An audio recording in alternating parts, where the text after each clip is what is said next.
Are you planning to spend your retirement in one of the worst states to retire in? In this video, we are discussing the top 5 worst states to retire in 2023. Hey everybody, I'm Johnathan Rankin from Theorem Wealth Management, where our goal is to help you maximize your retirement. If you're getting close to retirement, you have a lot of decisions to make, including where you're going to spend your retirement. Your choice of location can have a very significant impact on your retirement experience. Think of it this way. When you go on a road trip, you typically don't just get in your car and start driving to some random place. You usually carefully plan out your destination based on your interests, your budget, and your comfort level. And the same holds true for your retirement destination. And just like any good road trip, you want to make sure that you plan ahead and avoid any roadblocks along the way. According to a recent study, over 234,000 Americans moved to retire in 2022. That's up by 4% from 2021. 1 in 8 retirees who relocate do so to cut housing expenses. The high levels of inflation we've seen over the past few years, cutting costs can be very important when it comes to your long-term retirement success. Last year, Florida was the most popular state to move to, but where were people moving from? The state that saw the most retirees leave was actually Oregon with 9.8%. That was followed by Maryland, Idaho, Texas, and Virginia. Those might be the most popular states for people to leave, but are they actually the worst states for you to retire? And when you break down what people want in retirement, it really comes down to 6 things: affordability, safety, culture, access to good healthcare, good weather, and proximity to family. With Oregon being among the top 5 most expensive states to buy a house, that likely contributed to why people were leaving. WalletHub recently released its annual study of the best places to retire in 2023. And if you haven't checked out the video where we cover the top 5 states, then you can check that out right here. We'll make sure to link to that. But in this video, we're looking at the worst states for retirement. And to help quantify what most people are looking for in retirement, what WalletHub does is they compare all 50 states across 3 key dimensions: affordability, quality of life, and healthcare. Now, they evaluate those dimensions using 47 relevant metrics with a different weighting on each based on importance.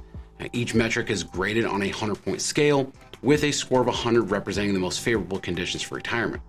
So when you think about those 6 things that people want in retirement, that affordability, safety, culture, access to good healthcare, good weather, and proximity to family, WalletHub takes it a step further and attaches measurables so you can quantify each aspect.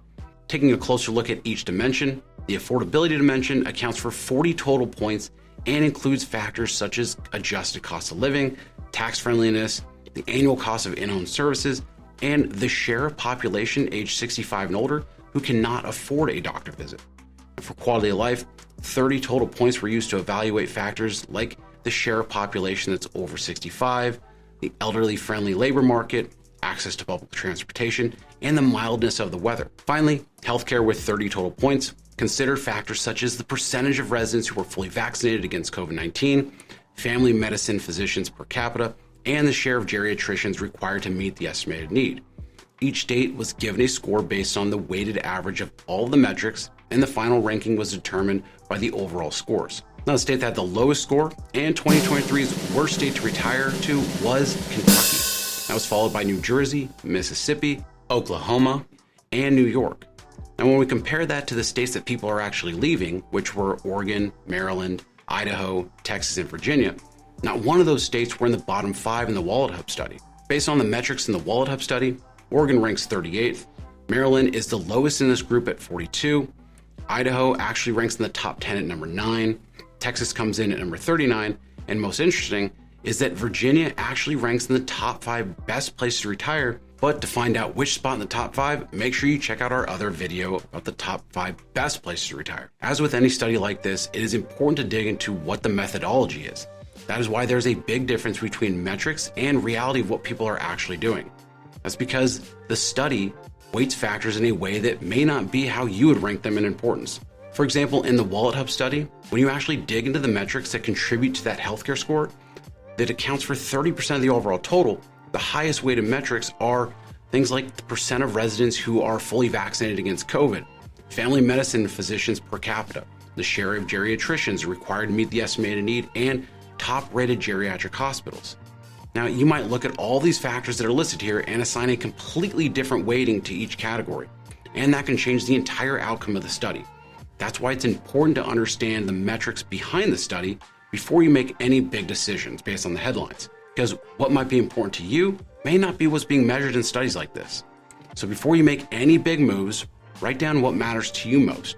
And then you can go back to the data in studies like these and compare the two and create your own weightings and your own rankings.